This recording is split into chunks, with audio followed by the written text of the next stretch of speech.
The most important thing is your mind. Make no mistake about that. Right now, the only thing that is holding you back, I promise you, and whatever excuse you're telling yourself, it's bull. The only thing that's holding you back is the way that you think about yourself and the world. That's it, flat. You have not built the mechanisms in your mind that you need to free yourself from the matrix. And boys and girls, the matrix has you. Who knows David Foster Wallace? This is water. In the talk, what he makes clear is the fish is the last one to realize that it's in water. Think about it from a human perspective. We had to discover air. We had to discover gravity. They're so ubiquitous, you literally don't see them. You take them for granted as just being there. And that's how people take their belief system. Right now, you think you're capable of certain things and incapable of others, and that is your water. As you think, so shall you be.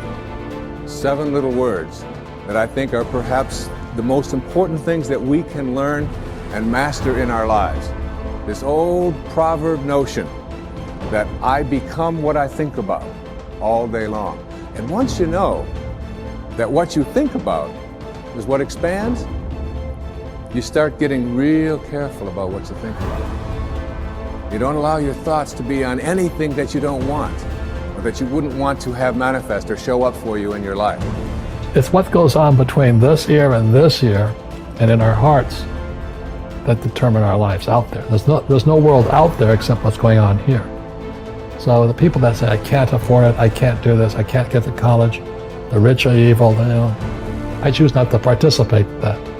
And that's one thing people could change today. Correct. Right now is that dialogue in their head. Stop saying the word can't. I can't. Right.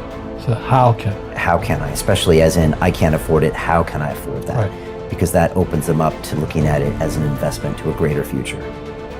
Right. Well, the simple part that most people don't understand is that every thought we think and every word we speak is creating our future. It's as though our thoughts go out into the universe and are accepted and brought back to us as experience. Now that is a very simple thing, but most people don't get it. They don't understand it. They've never heard it before and they think it's ridiculous.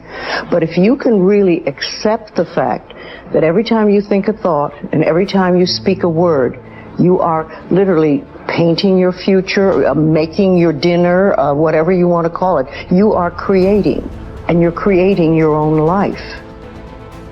And this is simple, but it's not easy to accept. But once you accept it, then you can start deliberately creating what you want in your life. And you begin to be aware of what you don't want in your life and how you are contributing to it. You've got to ask yourself, what's your why? What motivates you? What pushes you? What drives you?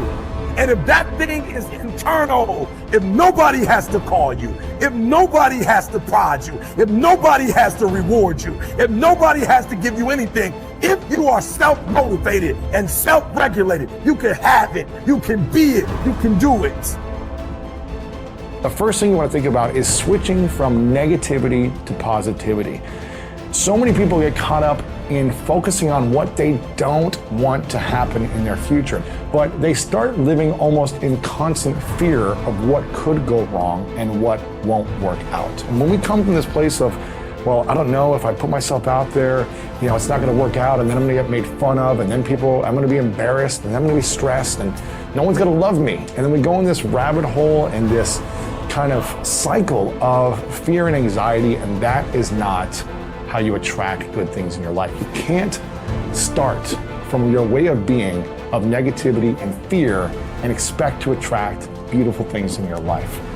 So we need to eliminate the negative self-talk, and an environment that's easy to get stuck in sometimes can be the negative self-talk. And there's so much negativity in the world, and if you don't actively work to shift your focus, to shift your thoughts in your mind, that negativity will consume you.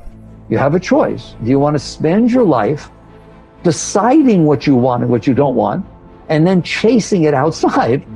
Or do you want to sit there and work inside to realize all I really want is the joy and the love, and if I stay open, I can have those. I don't need outside conditions to keep me open. So I make a very important point, because in spirituality it gets mixed up. Spirituality is not about renunciation. There's no renunciation. Renunciation says, I've decided what it is that will make me happy and I'm not going to do it. Well, that sounds rather absurd, right? Spirituality says, it was stupid of me to decide what will make me happy instead of being happy with life, instead of being grateful and turned on by all of the amazing things that are happening in front of me and all the past experiences I got to have. Why don't I just enjoy all that and then come into life filled with love, filled with joy, and give the whole of my being to the moments that are unfolding in front of me?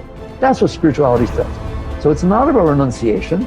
It's not about things are wrong and things are right. It's about understanding that you did this. You did this with your mind. You set up conditions in which your mind would open and then your heart opens, and conditions in which your mind will close and your heart closes. So basically, you come to the point where you have to decide, do I want to continue letting my past leave impressions on my mind and my heart such that only certain things will open and close me, and then I will spend my life chasing after, manipulating, controlling, conniving, whatever you want, the world around me, so that sometimes it unfolds the way I want?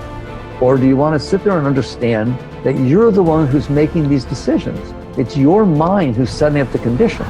Why don't you just not do that?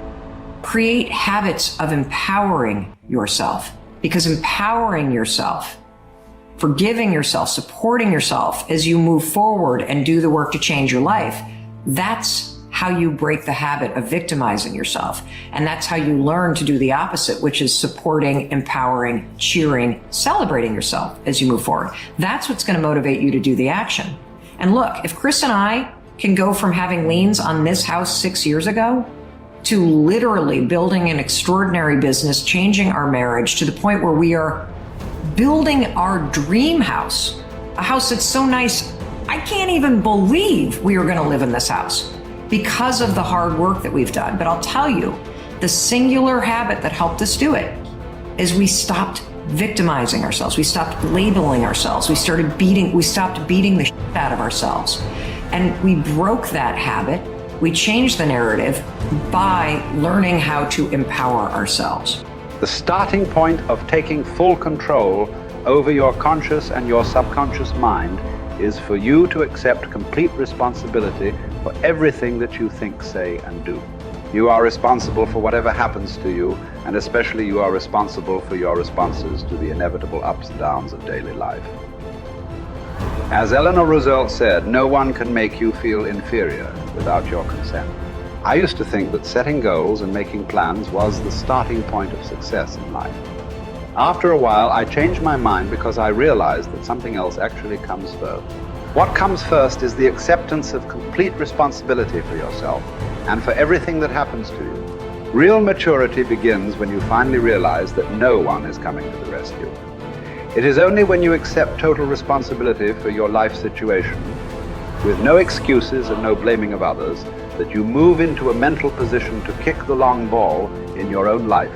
It is only when you have accepted 100% responsibility for yourself that you are ready to take the next step and decide exactly what it is you want and exactly what it is you want to do. Accepting responsibility is not an option that is open to the individual. It is mandatory. It is an absolute fact of human existence. You do not have the luxury of blaming others or making excuses for parts of your life that are not satisfactory. As Henry Ford said, never complain, never explain. No one makes you do anything or feel anything. You are where you are and what you are because you have decided to be there. Everything that you are or ever will be is entirely up to you. If there is any effect in your life that you're not happy about, it is solely up to you to change the causes. You are completely responsible. When something negative or unexpected happens to you, immediately seize the moment as an opportunity to demonstrate calmness and self-control. Make it a game. Instead of allowing yourself to feel negative, deliberately force yourself to substitute something positive. Here is an affirmation that has been very helpful to me. I repeat it over and over until it becomes automatic. In almost every situation, when something goes wrong, I immediately catch myself by saying, every situation is a positive situation, if viewed as an opportunity for growth and self-mastery. Whatever it is, I take a deep breath, relax, smile, and say, every situation is a positive situation if viewed as an opportunity for growth and self-mastery. I then look within the situation for something that I can learn that will help me to grow and develop greater self-mastery. This is a simple mind game that enables me to stay relaxed and in control of my emotions. It will work for you as well. Just give it a try.